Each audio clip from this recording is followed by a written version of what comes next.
Hey guys, how's it going? Michael Troy here, and today we're looking at Spider-Man: The Lost Years by DeMatteis, John Romita Jr., and Klaus Janson. So this is cool because I love the combination of the Romita Jr. Klaus Janson art. They work very well together. Klaus Janson famously did inks slash finishes on Dark Knight Returns for Frank Miller, and I mean that art was killer, off the chain. Everyone loves that.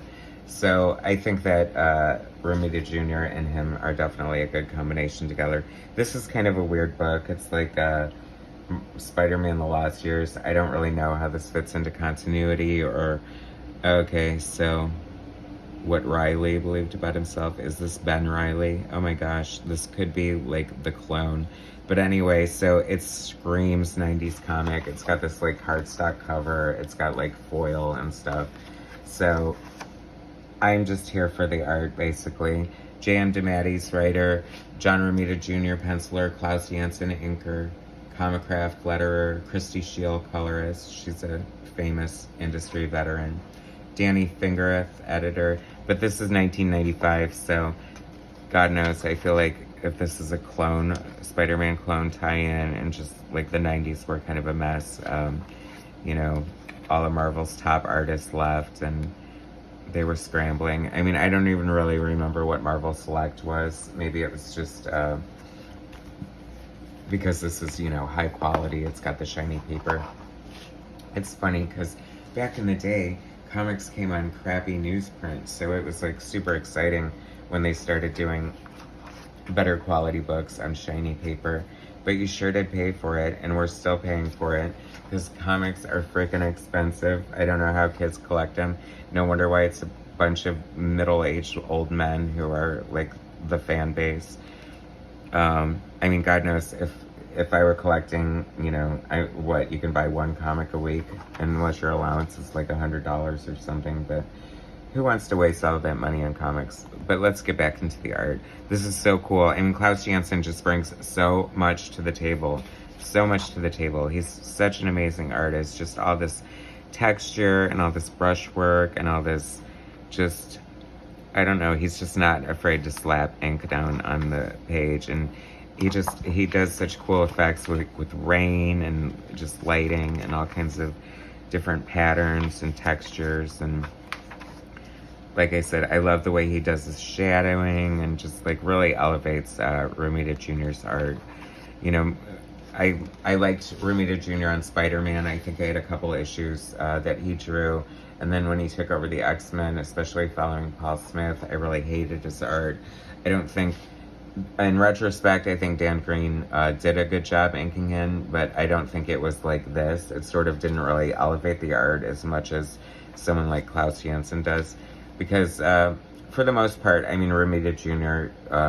Is a good comic book artist, and the fact that he, you know, has really powerful storytelling skills, very dynamic figures and great page layouts, but his actual like art, you know, is sort of divisive in a way. You know, the characters don't have, they sort of are blocky and bulky looking, and I have to say, like, not the most flattering faces sometimes, but not to say that I'm not a fan. I also really liked Al Williamson inking him on Daredevil. I thought that was a great combination.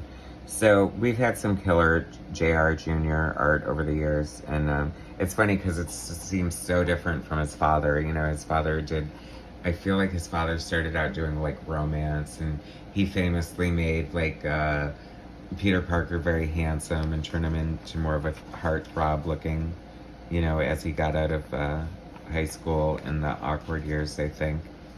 Which I think is a mistake. I think that, you know, like, if someone was saying, like, you know, like when Peter Parker married a supermodel and, like, you know, he's rich and lives in this big fancy apartment in New York and stuff, he becomes very unrelatable. So I kind of agree with that.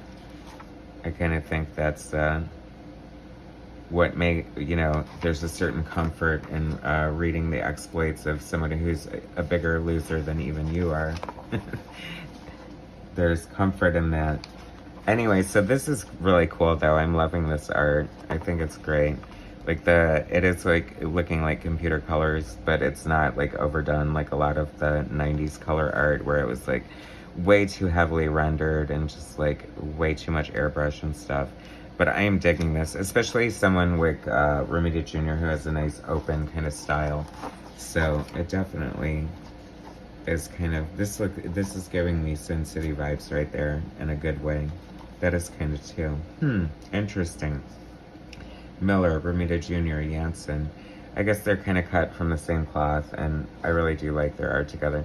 So I guess this is Ben Reilly, and I can't believe I bought this, but I did have a thing for John Romita Jr.'s art, and probably Spider-Man at the time. I've always loved Spider-Man. Anyway, so that's a quick look at Spider-Man The Lost Years by, with some really cool art by Romita Jr. and Janson. Thanks for watching. Please subscribe to my channel. Hit like, share my content, and I'll bring you some more later. Alright, thanks guys.